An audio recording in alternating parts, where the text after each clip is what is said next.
જ્યારે તમે દુનિયાભરમાં ભારત સહિત અને અમેરિકામાં પણ મહિલાઓના હત્યાકાંડોને જુઓ છો ત્યારે એ હત્યાકાંડો મોટા ભાગે તેમના નજીકના સંબંધીઓ કે પ્રેમીઓ દ્વારા થાય છે. Horrific murder that has shocked the nation. A national level tennis player was shot dead yesterday by her father in her own 3-story house in Gurugram, a cosmopolitan city. પિતાએ જે કર્યું છે એ તો ખરેખર એક પ્રકારનો રાક્ષસી કૃત્ય છે. એવું શું થાય છે કે આપણે આવી હદ સુધી પહોંચી જઈએ અને આવો ગુનો કરી બેસીએ? જે કંઈ મીઠું લાગે છે એને આપણે પ્રેમ કહી દઈએ છીએ અને પછી અચાનક એક ધમાકો થાય છે અને આપણે કહીએ છીએ આ મારી સાથે કેમ બન્યું, આ મારી સાથે કેવી રીતે થઈ ગયું. એ તો હંમેશાથી થતું જ રહ્યું હતું. આપણે અંદર ઊંડે ચાલતી હિંસા જોઈ શકતા નથી. મોટો ધડાકો જ્યારે થાય ત્યારે જ આપણને ખબર પડે છે. ક્યારેક જ લોહી વહેતું દેખાય છે કે ગોળીઓ ચાલતી સાંભળાય છે. બાકીના સમયે તો આપણે માનીએ છીએ કે બધું સામાન્ય છે, શાંતિપૂર્ણ સંબંધ છે. પણ વાત એવી છે કે એ કદી સાચે શાંતિપૂર્ણ હોતી જ નથી. જેને આપણે પ્રેમ કહીએ છીએ એ મોટા ભાગે બહુ ભયાનક અને હિંસાત્મક બની શકે એવું હોય છે. નમસ્તે આચાર્યજી. સૌપ્રથમ હું પોતાનો પરિચય આપું. મારું નામ આરા છે. હું છેલ્લા લગભગ 30 વર્ષથી અમેરિકામાં છું અને હું એક હાઈસ્કૂલની સાયન્સ ટીચર છું. સૌથી પહેલા તો હું તમારો ખૂબ ખૂબ આભાર માનવા માંગુ છું. જેટલી વાર થેન્ક યુ કહું એટલું ઓછું લાગે, શબ્દો પૂરતા નથી. મારા ઋણ સ્વીકાર માટે શબ્દો પૂરતા નથી પડતા. હું આખી જિંદગી શોધમાં હતી પણ હવે લાગે છે કે જ્યાં પહોંચવું હતું ત્યાં આવી ગઈ છું. પણ આજે જે પ્રશ્ન લઈને આવી છું તે ગુરુગ્રામની ઘટનાને લઈને છે, જ્યાં પિતાએ પોતાની દીકરીની હત્યા કરી નાખી. જો દીકરીની સિદ્ધિઓ જુઓ તો સ્પષ્ટ થાય કે તેણે ઘણું સારું કર્યું હતું અને એવા સ્તરે પહોંચવું સરળ નથી, પરિવાર અને માતા પિતાની સહાયતા વિના તો ખાસ કરીને નહીં.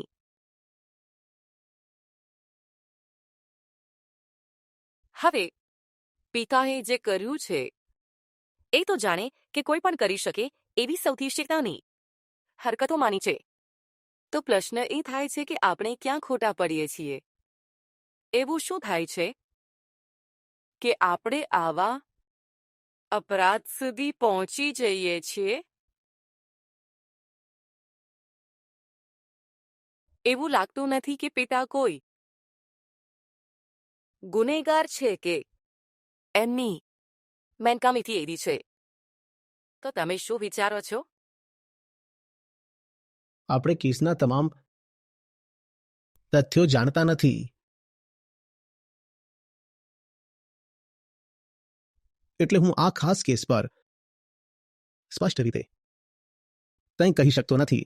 હા, એ જો મોટા પાયે જોવામાં આવે તો એ ચોક્કસ છે કે એક યુવાન મહિલાની હત્યા થઈ છે અને એ પણ નિશ્ચિત છે કે હત્યારો એનો પોતાનો પિતા જ છે. પણ એથી આગળ શું થયું હતું? શું મેકેનિઝમ્સ હતા, શું ઉદ્દેશો હતા, કેટલા મહિનાઓથી અને કેટલા વર્ષોથી શું ચાલતું હતું એ આપણને ખબર નથી. પણ હા, આપણે આવા બધા કેસોની સામાન્ય રીતે વાત કરી શકીએ છીએ, કોઈ ખાસ કેસની નહીં. પણ આ કોઈ એક કેસ નથી, આ તો એક કેટેગરી છે. આપણે કેટેગરીની વાત કરી શકીએ. હા, તમે એક મહત્વપૂર્ણ મુદ્દો ઉઠાવ્યો. તમે કહ્યું કે સ્ત્રી જે હવે નથી રહી એ પોતાની રમતમાં એક ખાસ સ્તરે પહોંચી ગઈ હતી અને એવું પરિવાર અને આસપાસના લોકોના સહયોગ વિના શક્ય નથી. અને આ સહયોગ ફક્ત મૌન સંમતિથી પૂરો નથી થતો, તેમાં નાણાકીય મદદ અને બીજા ઘણા પાસાઓ પણ જરૂરી હોય છે. તો એ સહયોગી થતું હતું એવું લાગી રહ્યું છે. અને પછી અચાનક આવો બનાવ બને છે જે આખી પ્રવાહિતા સામે જાય તેમ લાગે છે. એવું લાગે છે કે કથાનું ઉલ્લંઘન કરે છે. તમે જુઓ, કથાઓ ક્યારેય તૂટતી દેખાતી નથી, જે તૂટેલું દેખાવા લાગે છે. એ તો ફક્ત ખુલાસો હોય છે. કંઈ પણ અચાનક થતો નથી. આ કેસ હોય કે બીજો કોઈ કેસ ક્યાંય પણ બને, ક્યારેય પણ બને. જો તમે ક્યાંક ભયંકર હિંસા કે અચાનક વિસ્ફોટનો બનાવ જુઓ છો, એ અચાનક રીતે ક્યારેય નથી થતો. એ હંમેશા ત્યાં હાજર જ હોય છે. ફક્ત એક ચોક્કસ ક્ષણે તે દૃશ્યમાન બને છે. અને એવું પણ બની શકે કે આવનારા 50 વર્ષ સુધી એ દેખાય જ નહીં. એવું પણ બની શકે છે, અને મોટાભાગના કેસોમાં એવું જ થાય છે. બહુ શક્ય છે કે કોઈ પિતા કે ભાઈ કે પ્રેમી કોઈ સ્ત્રીને મારી નાખવાનો નિર્ણય કરે અને છેલ્લી ક્ષણે એકદમ અંતિમ પડે. પેનું મન બદલાઈ જાય, કે કોઈ આવી જાય, ડોરબેલ વાગી જાય અને એક ક્ષણ પસાર થઈ જાય. અને પછી બસ યાંત્રિક રીતે પરિસ્થિતિસર એવું બને કે એવી ક્ષણ ફરી કદી આવે નહીં, અથવા 15 વર્ષ પછી આવે. અને પછી આપણે પોતાને એ હક આપીએ છીએ કે કહીએ કે બધું બરાબર છે. આ 15 વર્ષ સુધી, આગળના 50 વર્ષ સુધી, જ્યાં સુધી બંને વ્યક્તિઓ કુદરતી મૃત્યુ ન પામે. નહીં, એ ખરેખર એવું નથી.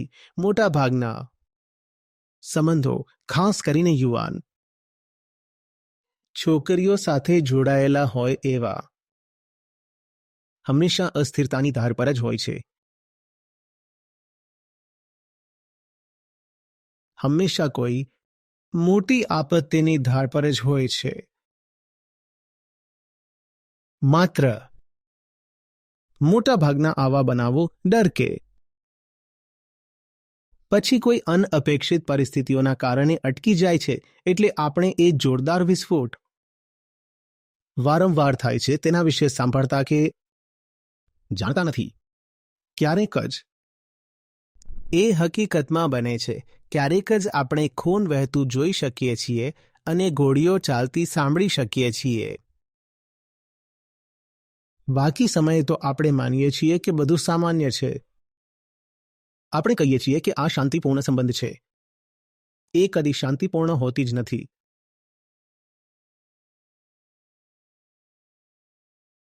ફક્ત એટલા માટે કે આપણે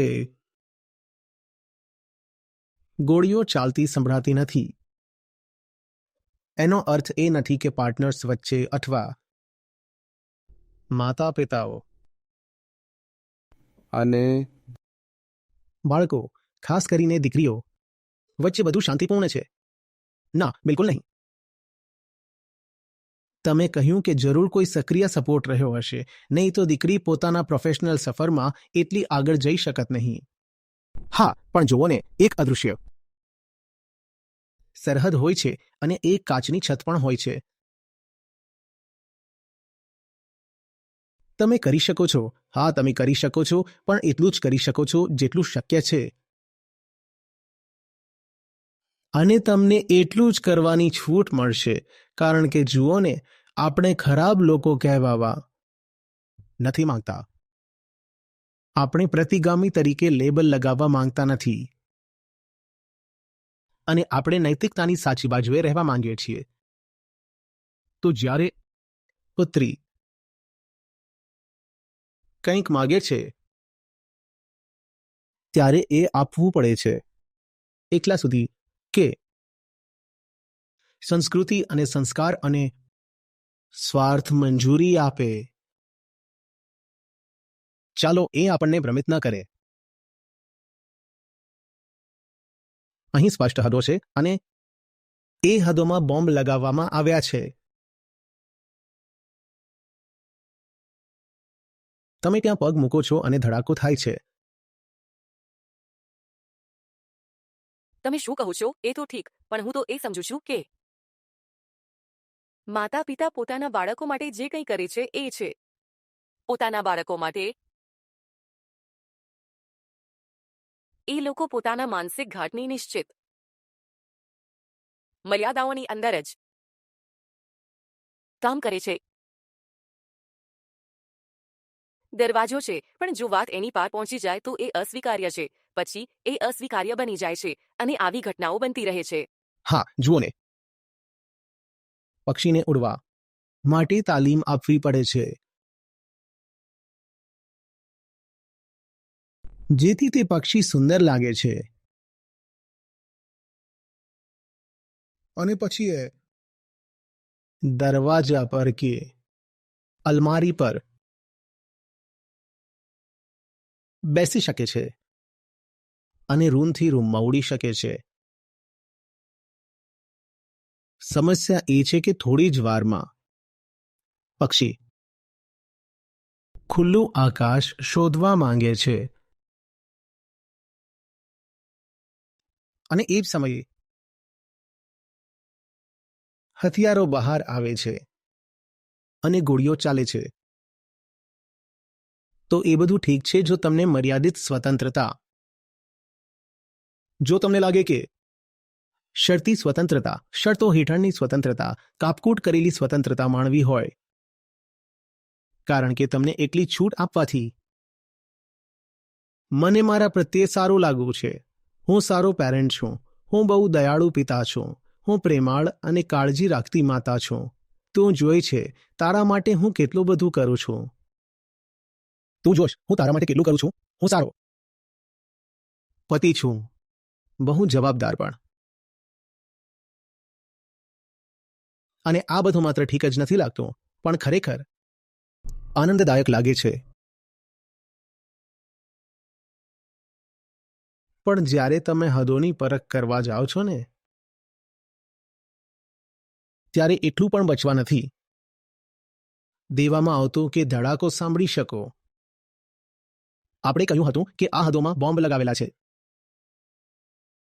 તમે એને એક ફૂલોના બગીચા તરીકે વિચારી શકો છો. એક સુંદર બગીચો, ખૂબ જ રંગબેરંગી અને નાજુક ફૂલો હોય, બધા પ્રેમગીત ગાતા હોય, જેમાં પતંગિયાઓ અને ઇન્દ્રધનુષ હોય એવા પ્રકારનો બગીચો. ફેન્સ પર બોમ્બ લગાવેલા છે. બહાર નીકળવાનો પ્રયાસ કરશો તો ટુકડા ટુકડા થઈ જશો. અને જેટલો સમય તમે અંદર રહેશો તેટલો સમય તમને એ ભ્રમ રહેશે કે તમે એક સ્વતંત્ર પક્ષી છો. માત્ર સ્વતંત્ર નહીં, પણ પ્રેમભર્યું અને સંભાળ લેવામાં આવતું પણ. અને તમે જે અનુભવશો એ ખરેખર પ્રેમ જેવું જ લાગશે. પિતા તમને સ્ટેડિયમ સુધી છોડવા આવે છે, પતિ તમને ઓફિસમાંથી લેવા આવે છે. આટલો બધો પ્રેમ, આટલી બધી કાળજી, આટલી બધી સુરક્ષા. બસ એ જ વાત છે જે પ્રેમ તરીકે પસાર થાય છે. એ મોટે ભાગે કંઈક બહુ ભયાનક અને શક્યતઃ ખૂબ હિંસાત્મક હોય છે. ગઈકાલે એક ચર્ચા થઈ રહી હતી. શિવ પણ ત્યાં હતો. તો તેણે કહ્યું કે તેના મર્ડર પછી ફક્ત 2 જ દિવસમાં એ જ ઉંમર એણે વિમ્બલ્ડન ટ્રોફી જીતી. અને આ છોકરી મરી ગઈ કારણ કે તે ટેનિસ રમવા અને શીખવવા માંગતી હતી. અને બીજી છોકરી એ પોલેન્ડમાંથી છે. એ જ ફરક છે. પશ્ચિમ દેશો ભારતની તુલનાએ થોડા આગળ છે જ્યારે વાત આવે સ્ક્રિપ્ટને પડકારવાની. જ્યારે તમે દુનિયાભરમાં ભારત સહિત અને અમેરિકામાં પણ મહિલાઓના હત્યાના કેસો જુઓ છો ત્યારે અંદાજે 70-80% કેસો એટલે કે બહુ મોટો હિસ્સો હોય છે. બધા હત્યાકાંડ નજીકના સંબંધીઓ કે નજીકના પ્રિયજનોના હાથેથી જ થાય છે. એ સ્ત્રીઓ માટે છે, પુરુષો માટે નહીં. જ્યારે તમે હત્યાના કેસો જુઓ છો જ્યાં પુરુષોની હત્યા થઈ છે, હત્યારો ઘણીવાર નજીકના સંબંધોમાંથી હોય એવું જરૂરી નથી હોતું. જ્યારે મહિલાઓની હત્યાની વાત આવે ત્યારે મોટાભાગે હત્યારો કોઈ નજીકનો પ્રિય વ્યક્તિ હોવાની પ્રબળ શક્યતા હોય છે. સામાન્ય રીતે એવો પુરુષ જેની સાથે તેનો કુટુંબ સંબંધ હોય, લોહીનો સંબંધ હોય કે ભાવનાત્મક સંબંધ હોય, સામાન્ય રીતે એ પિતા અથવા ભાઈ અથવા પતિ અથવા પ્રેમી અથવા સસરા અથવા કોઈ બીજો વ્યક્તિ. આ એ જ લોકો છે જેને લઈને એને લાગે છે કે એને પ્રેમ મળી રહ્યો છે. અને એ જ કારણ છે કે ઘણીવાર મને ચીડ જ નહીં પણ ખરેખર ગુસ્સો આવે છે જ્યારે વાત સ્ત્રીની હોય. એટલી સહેલાઈથી ફસાઈ જાય છે, જાણી જોઈને ભોળપણમાં લઈ જવામાં આવે છે. કંઈ પણ જે મીઠું લાગે છે તેને પ્રેમ કહે છે.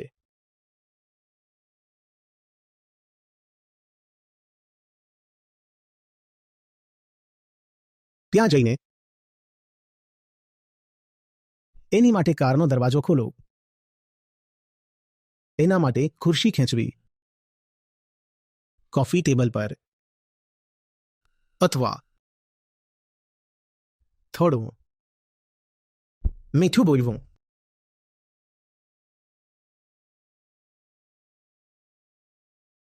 તમે થોડો વજન ઘટાડ્યો લાગે છે. એ તો સદીઓથી હંમેશા જીતનાર રહ્યો છે. અને બૂમ, ધડાકો થાય છે. પછી તમે કહો, આ મારી સાથે કેમ બન્યું? આ મારી સાથે કેમ બની શકે? એ હંમેશાથી થઈ રહ્યું હતું.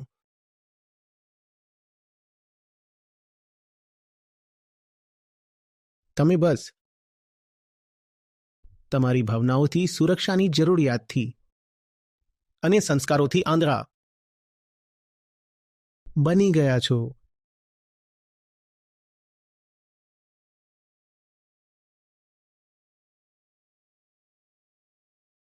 તમે અંદરની હિંસાને જોઈ શકતા નથી.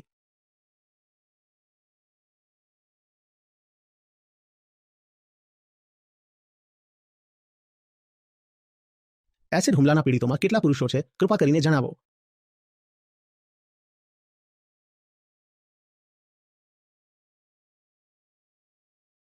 જ્યારે બ્રેકઅપ થાય છે, જો ભાવનાત્મક આઘાત હોય તો એ બંને તરફથી હોવો જોઈએ ને, બરાબર? ક્યારેક એક તરફ વધુ હોય અને ક્યારેક બીજી તરફ, બરાબર ને?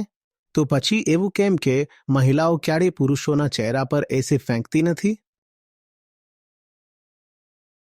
આપણે પ્રશ્ન પૂછતા નથી અને આપણે કોઈ અંદાજો પણ લગાવતા નથી. આપણે સ્પષ્ટ નિષ્કર્ષે પણ આવતા નથી. જેને તમે પ્રેમ માનો છો એ શરૂઆતથી પ્રેમ હતો જ નહીં. ક્યારેય નહીં. એ એવું નહોતું કે કોઈ મહાન વસ્તુ બગડી ગઈ કે ખરાબ થઈ ગઈ. ના, એ વસ્તુ તો શરૂઆતથી જ સડી ગયેલી હતી. અને તમે નસીબદાર રહ્યા છો કે ધડાકો થયો તો પણ તમે ત્યાં સુધી જીવી ગયા.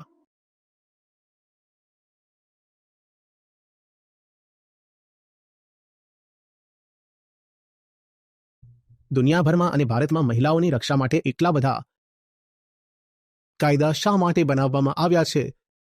કારણ સીધું છે, કેમ કે મહિલાઓ શોષણ માટે બહુ જ સંવેદનશીલ હોય છે. નહીંતર કાયદાની જરૂરત જ શા માટે પડે?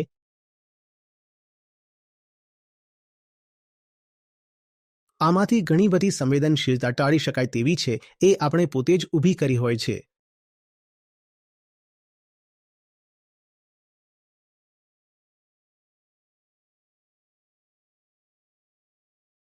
તો હવે આપણે આ બદલાવ કેમ લાવવો? આપણે કેવી રીતે આ છોકરીઓ અને સ્ત્રીઓ અલગ રીતે વિચારી શકે? ખાસ કરીને મારી આજુબાજુની નવી પેઢીને, જેને હું જોઈ રહી છું અને જેમને એવું લાગે છે કે તેઓ બહુ જ વિચારે છે કે મુક્ત છે અને તેમને ખબર છે શું કરવાનું છે, અને છતાં પણ મને એવું લાગે છે કે તેમના પર સમાજનો દબાણ તો હજુ પણ એમનો એમ જ છે, પણ તેઓ એ માનવા તૈયાર નથી. એ દબાણ નથી, સોદો છે.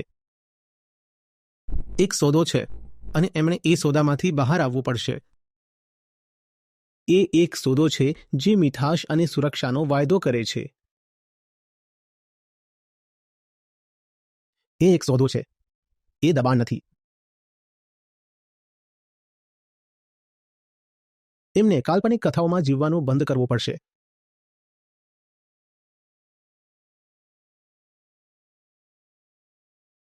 એ જૂના સડેલા વાક્યો અને વ્યંગચિત્રો અને રૂઢિપ્રયોગો, દુલાર કરતો હોય તેવો પિતા, પ્રેમ કરતી માતા, એક રહસ્યમય ભાઈ,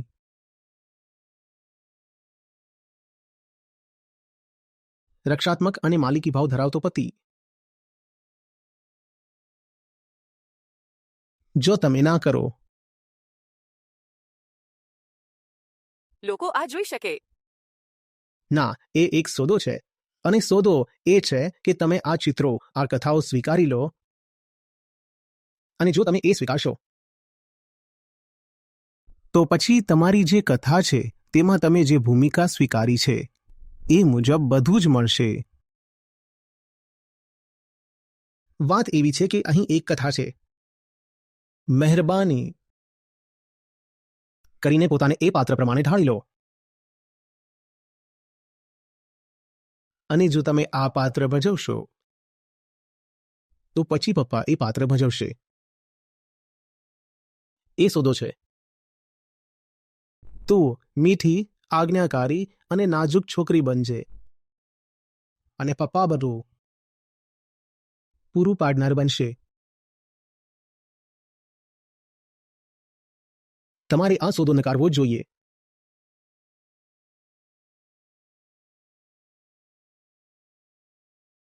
આ ખરાબ સોદો છે અને વાતને સમજવી જરૂરી છે. આ બહુ જ ખરાબ સોદો છે. હું સમજી શકું ઐતિહાસિક રીતે, હા, ત્યારે દબાણ હતું, કારણ કે સ્ત્રીઓ શારીરિક રીતે થોડી નબળી હોય છે, અને માનવ જાતે શોધી કાઢ્યું છે કૃત્રિમ ઉર્જાના સ્ત્રોતો તો ઇતિહાસમાં તાજેતરમાં જ આવ્યા છે.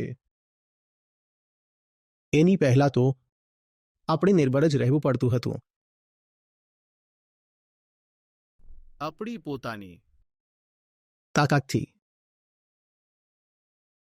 માનવ શરીરની તાકાતથી, અને સ્ત્રીઓમાં એ પુરુષોની તુલનામાં ઓછી હોય છે,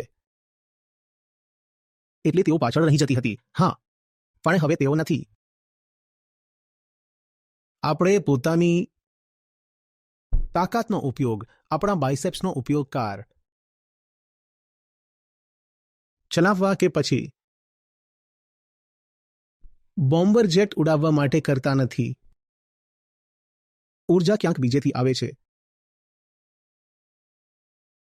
આ એક સોદો છે જેને ઇતિહાસથી માન્યતા મળતી આવી રહી છે. હવે ઇતિહાસની જે ગતિ છે એને પડકારવી અને તોડવી જરૂરી બની ગઈ છે. ચેલેન્જ અનુભવવાની અને વિકાસ કરવાની કોઈ જરૂર નથી. આજે પણ શા માટે સ્ત્રીઓને એ જ ભૂમિકા અને એ જ જૂની સરેલી સ્ક્રિપ્ટ કેમ સ્વીકારવી પડે?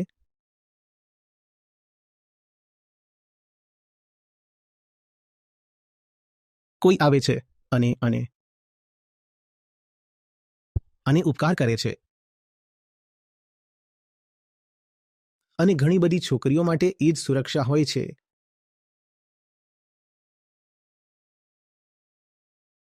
કોઈ એની સાથે ઘમંડ ભર્યા ઢંગે બોલે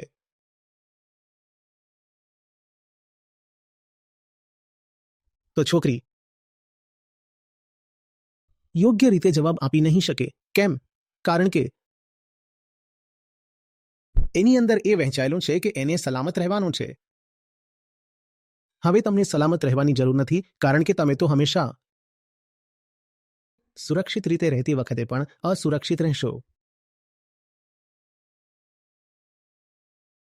હવે તમારે શાંતિથી બધું સહન કરવાની જરૂર નથી, કારણ કે તમે ભલે હવે બધું શાંતિથી સહન કરતા રહો તો પણ એ કદી સંતોષ પામવાનો નથી.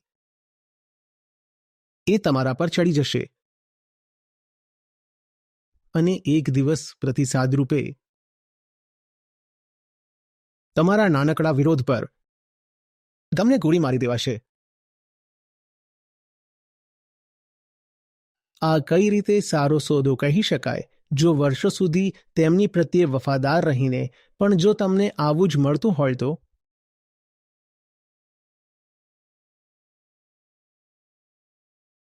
હું વારંવાર કહું છું, અને એટલું વારંવાર કહું છું કે એ ફરીથી એક પ્રકારનું ક્લિશ બની ગયું છે. તમે એક માનો છો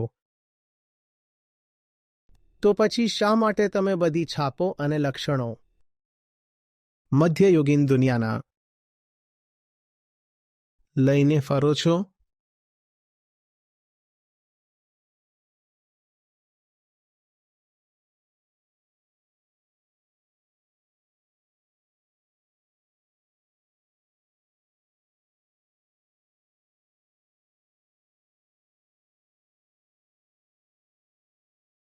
તમે જોયું છે વધુઓ કેવી રીતે તૈયાર થાય છે? સમજો તો ખરા.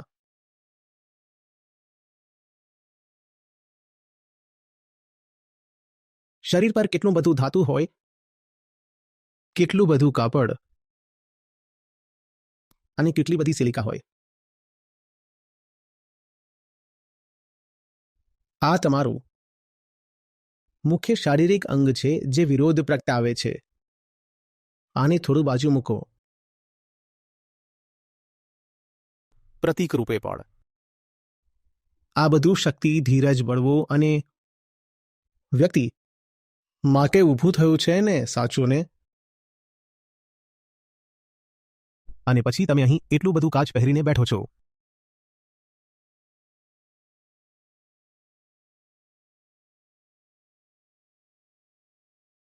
એને આપણે ખરા દિલથી હથકડી કેમ નથી બોલતા? કારણ કે એ તો બિલકુલ એ જ કામ કરે છે. હવે તમે ભાગી ન શકો, હવે તમે લડી ન શકો, હવે તમે વિરોધ ન કરી શકો. નહીંતર એ કાચ ચીરાઈ જશે. તમારો પોતાનો હાથ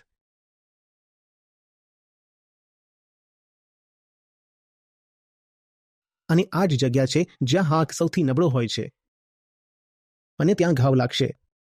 તમે લડવાનો પ્રયાસ કરશો. એટલી બધી સિલિકોન ઓક્સાઇડ હાથ પર પહેરીને જુઓ અને કેવી રીતે તમારા હાથ કાપાઈ જાય છે.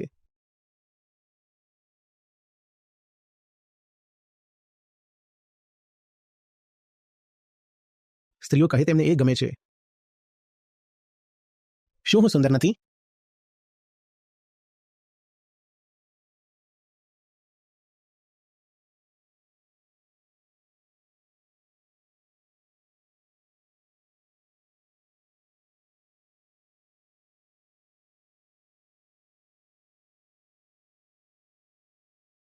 જુઓ, કૃપા કરીને સમજો.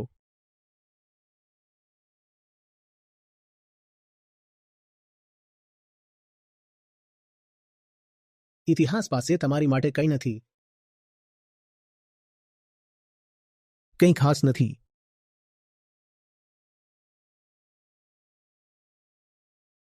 તમારી પાસે ફક્ત આ જ છે. ભૂતકાળ તમારા માટે કોઈ ભેટ ધરાવતો નથી. હું મહિલાઓ સાથે વાત કરું છું.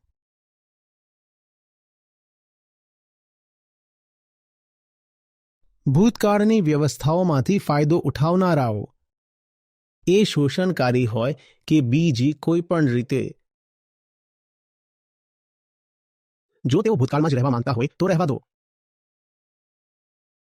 અને જો એવું કરે તો એ યોગ્ય જ લાગે છે, સાચું ને? અતીતની દરેક પ્રકારની સામાજિક અને આર્થિક અને ધાર્મિક પ્રણાલીઓથી તેમને ફાયદો મળ્યો છે, એટલે તેઓ ઈચ્છે છે કે અતીત આગળ વધે.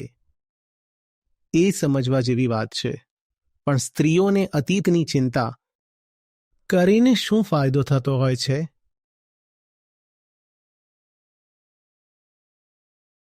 તમે શું મેળવ્યો?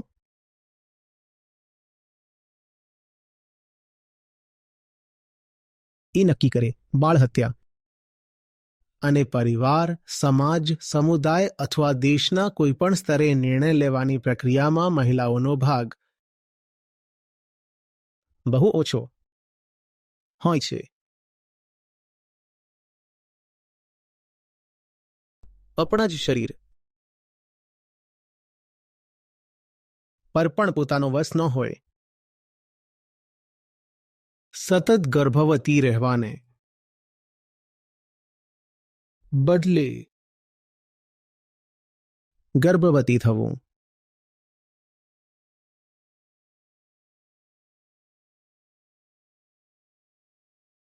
તમને ઇતિહાસથી એટલો શું લગાવ છે? તમારું વર્તમાન છે. અને જો તમે મુક્ત થઈ શકો તો શક્યતા છે કે તમારું ભવિષ્ય સારું હશે. પણ તમને ભૂતકાળના જૂના ઢાંચાઓ સાથે કેમ ચોંટેલું રહેવું છે? ત્યાં તમારા માટે કંઈ નથી. પણ એને ઇનામ મળ્યું છે. એને ઇનામ મળે છે. અને એ જ વાત એને બગાડે છે. એ જ જગ્યાએ એ ઠગાઈ જાય છે. કાં એ પોતે ઠગાવવું પસંદ કરે છે. તમારી સ્વતંત્રતા સોંપો અને અમે તમને વસ્તુઓ આપશું. એ જે કરાર છે જેને હું એને છોડવા માટે કહી રહ્યો છું.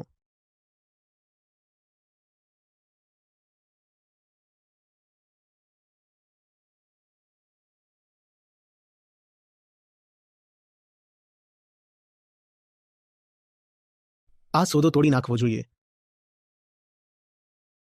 અમને માણસ જોઈએ. લિંગના કાર્ટૂન નહીં જોઈતા.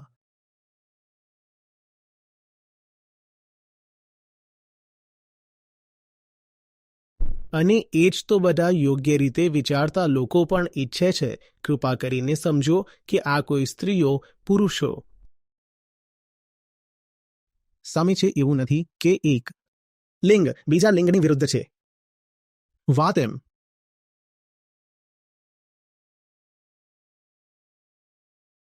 સ્વસ્થ માનવીઓ અને અસ્વસ્થ માનવીઓ.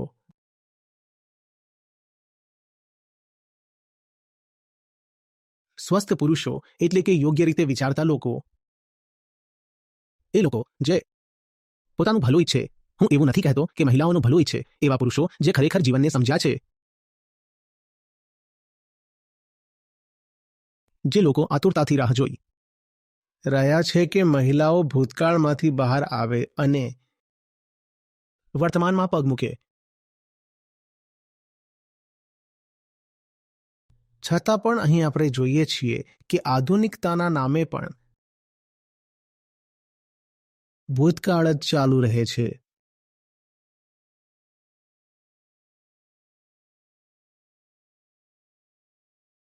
મને સમજાતું નથી કે સ્ત્રીઓ માટે ભૂતકાળ અને પરંપરાઓમાં એવું શું આકર્ષણ છે?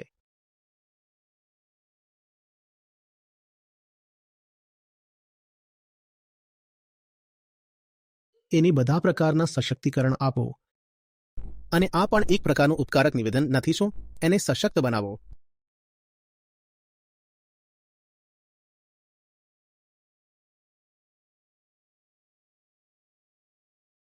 અને પછી પસંદગી કરવાના નામે તે પોતાની સ્વતંત્રતા છોડી દેશે. એ કહેશે કે તમને ખબર છે મારે કામકાજ કરતી સ્ત્રી બનવું નથી, એ મારી સ્વતંત્ર પસંદગી છે. આઈવી લીગ અથવા ભારતના આઈઆઈટી અને આઈઆઈએમમાંથી 5 થયા પછી 10 વર્ષ પછી કેટલી મહિલાઓ કામ ચાલુ રાખી શકે છે એ જરા શોધી કાઢજો તો.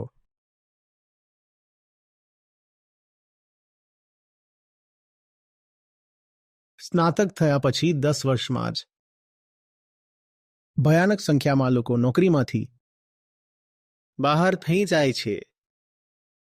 અને તમે કહી નહીં શકો કે એમને આ નિર્ણય લેવા માટે દબાવવામાં આવ્યા છે.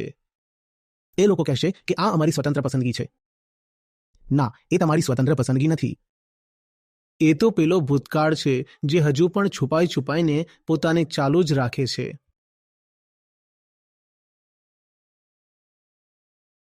સ્વજ્ઞાનના અભાવમાં તમને ખબર નથી હોતી કે તમારી પસંદગીઓ ક્યાંથી આવી રહી છે. તમારી પસંદગીઓ તો એ પ્રાચીન ગુફામાંથી આવી રહી છે.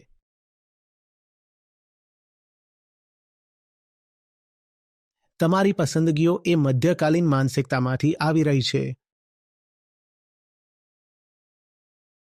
ગઈકાલે હું એક સાયકોલોજિસ્ટ સાથે વાત કરી રહી હતી. એ બહુ યુવાન હતી, અમેરિકન, અને એ પણ આ પ્રશ્ન ઉઠાવી રહી હતી. એ કહેતી હતી કે મેં આચાર્યજીને સાંભળ્યા છે, અને આચાર્યજી આ જ તો છે જે તમે હમણાં વાત કરી રહ્યા છો. શા માટે એ હંમેશા સ્ત્રીઓની ભાવનાઓ વિશે કેમ બોલે છે? કારણ કે એ પોતે સાયકોલોજિસ્ટ છે, તો એમનું માનવું હતું કે આ તો સ્ત્રીઓમાં હોય એવી એક લાક્ષણિકતા છે, અને ક્યારેક તો ફાયદાકારક પણ બની શકે. અને મેં એને પૂછ્યું, અને તેની કહે, ઠીક છે, તું કહેજે. તમે જાણો છો, તો એ કહેતી હતી કે સ્ત્રીઓ પોતાને વ્યક્ત કરે છે, અને જો એ રીતે વ્યક્ત કરે છે તો એમ જ રહેવા દો. પણ પછી વાત આવી કે એ કહેતી હતી, આચાર્યજી સ્ત્રીઓના દૃષ્ટિકોણથી વિચારતા નથી અને તેમના પર કંઈક થોપવાનું કામ કરે છે. ત્યારે હું વિચારી રહી હતી કે ઓકે, તું જાણે છે, તું સાયકોલોજિસ્ટ છે અને તું જાણે છે, તું વિવિધ પ્રકારની છોકરીઓ અને મહિલાઓ સાથે કામ કરે છે. પણ મને કહેજે કે કેટલાય ટકા મહિલાઓ પાસે આવી કાઉન્સેલિંગ લેવાની તક હોય છે? અને આચાર્યજી શું કરે છે? તેઓ એમને મજબૂત બનવા માટે કહી રહ્યા છે, તું જાણે છે, પોતાના માટે ઊભા રહેવા માટે કહી રહ્યા છે. તો મને કહે કે બીજો કયો રસ્તો બચ્યો છે જેનાથી તેઓ આવી મહિલા સુધી પહોંચી શકે? અને એ પછી એને સમજણમાં આવ્યું, હા, વાત સાચી લાગે છે. હવે મારી તમારી પાસેથી એક જ વિનંતી છે કે જો આવો કોઈ પ્રશ્ન ફરી આવે તો એને જવાબ આપવાનો બીજો સારો રસ્તો શું હોઈ શકે?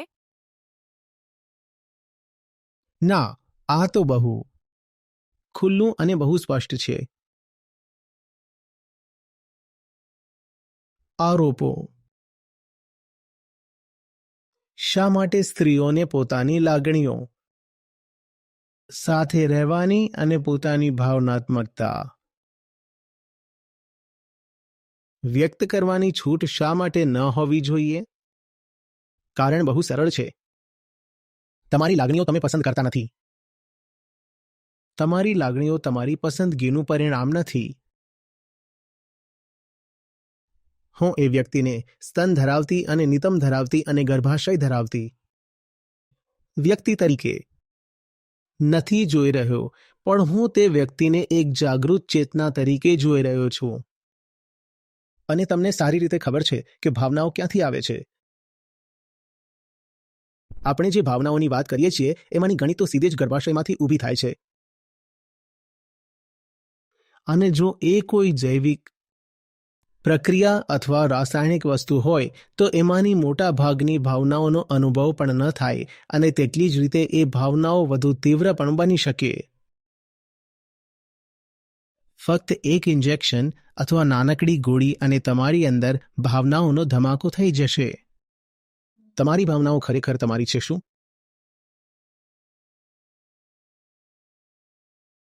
જ્યારે તમે એ ભાવનાઓને બીજા બધા સ્તનધારીઓ સાથે વહેંચો છો ત્યારે તમે કઈ ભાવનાઓની વાત કરો છો? બધી ભાવનાઓ ખૂબ જ મૂળભૂત સ્વભાવની હોય છે અને બહુ શારીરિક. મને ભાવનાઓ સામે કોઈ વાંધો નથી. પણ જ્યારે ભાવનાઓ તમારી સ્વતંત્રતા અને તમારી મુક્તિમાં અને સ્પષ્ટ રીતે જોવાની ક્ષમતા સામે અવરોધ બને, ત્યારે શું આપણને એ જાણવાની ઈચ્છા ન હોવી જોઈએ કે ભાવનાઓ ખરેખર છે શું? કે પછી આપણે ભાવનાઓને કંઈ પવિત્ર માનીને એમ જ સ્વીકારી લઈએ કે એ બાબતમાં કદી પ્રશ્ન પણ ન કરવો જોઈએ?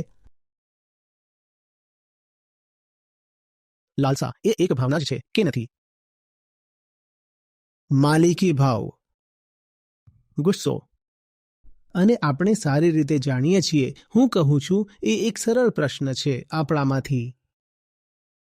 કોણ ભાવનાઓને કે વિચારોને પસંદ કરે છે?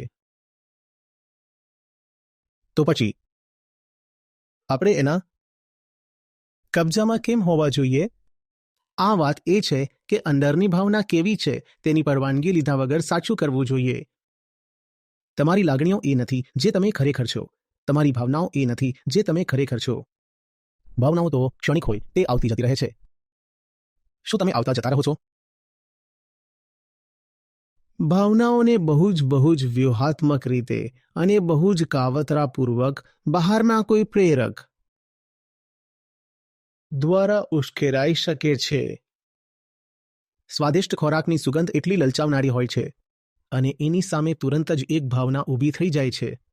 જો તમે યુવાન છો અને કોઈ આકર્ષક વ્યક્તિ જે જાણીબૂજીને ઓછા કપડાં પહેરીને તમારી સામેથી પસાર થાય છે અથવા તમારો સ્પર્શ કરે છે તો તમને ખબર છે કે તમે કઈ ભાવના અનુભવશો. તેથી તમને પોલીસ દ્વારા નહીં પણ અંદરથી ધરપકડ કરવામાં આવી શકે છે અને તમારી ભાવનાઓનો ઉપયોગ તમારી સાથે ચાલાકી કરવા કે પકડવા માટે કરવામાં આવશે. એ તો એટલું સરળ છે. મને સમજાતું નથી કે કોઈ વ્યક્તિ જેણે માનસશાસ્ત્ર ભણ્યું છે તેને આટલું બેસિક્સ ખબર નથી. હું તમને કહું કે એ જોવું એટલું મુશ્કેલ નથી. માત્ર એટલું જ છે કે આ જોવું ખતરનાક છે. મુશ્કેલ નથી પણ ખતરનાક છે. કારણ કે જો તમે આને સ્વીકારી લો તો પછી તમને તમારા ઘણા સપાટીવાળા આરામો અને મોજ મસ્તી છોડવી પડશે. શું હું કહી શકું છું કે આપણે આપણી લાગણીઓના નામે સસ્તા હિતો ટકાવી રાખીએ છીએ. તમે જુઓ છો, મારો મતલબ એ છે કે મને લાગે છે કે ઘણી બધી બાબતોનો આ અંતિમ જવાબ છે. તમે કંઈક કહો છો, તમે ઈચ્છા વ્યક્ત કરો છો અને બીજો વ્યક્તિ તેની તપાસ કરવા માંગે છે અને તમારો અંતિમ જવાબ કોઈ પ્રશ્ન પૂછવામાં નહીં આવે. અને મને એવું લાગે છે અને હું આ જ રીતે કરીશ. અને તે ત્યાં જ અટકી જાય છે. એને સ્વાર્થ કહે છે. આ જ નાના લાભની આપણે શોધમાં છીએ. અને તે નાની એવી વસ્તુ માટે આપણે ખૂબ જ મૂળભૂત વસ્તુ પર, ખૂબ જ જીવનદાયી વસ્તુ પર સમાધાન કરી બેસીએ છીએ.